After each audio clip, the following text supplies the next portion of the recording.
ഇന്ന് നമ്മൾ നോക്കാൻ പോകുന്നത് നിങ്ങളുടെ റിലേഷൻഷിപ്പിന്റെ ഒരു പാസ്റ്റ്, പ്രസന്റ്, ഫ്യൂച്ചർ എന്താണെന്നാണ്.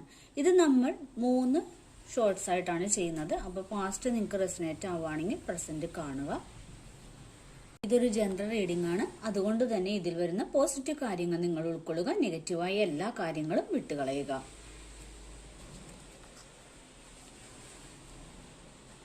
നിങ്ങളുടെയും നിങ്ങൾ സ്നേഹിക്കുന്ന വ്യക്തിയുടെയും ഒരു പാസ്റ്റ് എനർജി എങ്ങനെയായിരുന്നു? അവരെ നിങ്ങൾ കണ്ടുമുട്ടുമ്പോൾ നിങ്ങളുടെ അവസ്ഥ എന്തായിരുന്നു? അവർ നിങ്ങളെ കണ്ടുമുട്ടുമ്പോൾ അവരുടെ ഒരു അവസ്ഥ എന്തായിരുന്നു? നിങ്ങളുടെ റിലേഷൻഷിപ്പ് എങ്ങനെയുള്ളതായിരുന്നു ഒരു പാസ്റ്റിൽ?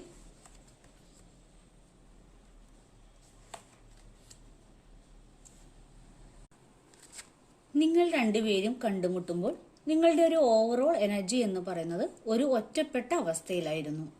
രണ്ടുപേരും ഒത്തിരി പേര് അരികെ ഉണ്ടെങ്കിലും ഒരു ഒറ്റപ്പെടലിന്റെ അവസ്ഥയിലാണ് നിങ്ങൾ രണ്ടുപേരും കണ്ടുമുട്ടിയത്.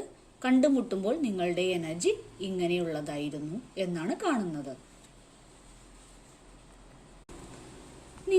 നിങ്ങൾ സ്നേഹിക്കുന്ന വ്യക്തിയെ കണ്ടുമുട്ടിയപ്പോൾ നിങ്ങളുടെ ഒരു എനർജി എന്ന് പറഞ്ഞാൽ സ്നേഹം ഒരുപാട് കൊതിക്കുന്ന ഒരു അവസ്ഥയിലാണ് നിങ്ങൾ ഈ വ്യക്തിയെ കണ്ടുമുട്ടിയത്. അവർ നിങ്ങളെ കണ്ടുമുട്ടുമ്പോൾ അവരുടെ അവസ്ഥയും അതുതന്നെയായിരുന്നു. ഒരു ഫാമിലിയെ പോലെ ഒരു ജീവിത പങ്കാളിയെ തേടിക്കൊണ്ടിരിക്കുന്ന ഒരവസ്ഥയിലാണ്, ഒരു കൂട്ടു വേണമെന്ന് ആഗ്രഹിച്ചിരിക്കുന്ന സമയത്താണ് അവർ നിങ്ങളെ കണ്ടുമുട്ടിയത്. നിങ്ങളുടെ രണ്ടുപേരുടെയും സ്നേഹത്തിന്റെ ഒരു തുടക്കം എന്ന് പറയുന്നത് രണ്ടുപേർക്കും ഒരു ഭയമുണ്ടായിരുന്നു.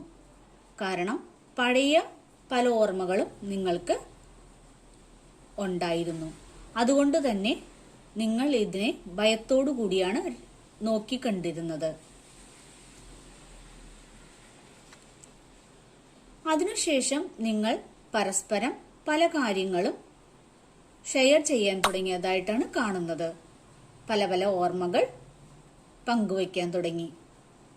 സ്നേഹത്തിൻ്റെതായ പല കാര്യങ്ങളും ഷെയർ ചെയ്യാനും പരസ്പരം എല്ലാ കാര്യങ്ങളും തുറന്നു പറയാനും നിങ്ങൾ തുടങ്ങിയതായിട്ട് കാണുന്നത്. ആദ്യം നിങ്ങളുടെ റിലേഷൻഷിപ്പ് വന്നിരുന്നത് ഒരു ഫ്രണ്ട്ഷിപ്പ് പോലെയായിരുന്നു. പിന്നീട് നിങ്ങൾ ഈ ഒരു കാര്യത്തിന്റെ അവസ്ഥകൾ മനസ്സിലാക്കി ഒരു റിലേഷൻഷിപ്പിലേക്ക് വന്നതായിട്ടാണ് കാണുന്നത്. റെസനേറ്റ് ആവുന്നുണ്ടെങ്കിൽ പ്രസന്റ് കാണാൻ മറക്കല്ലേ.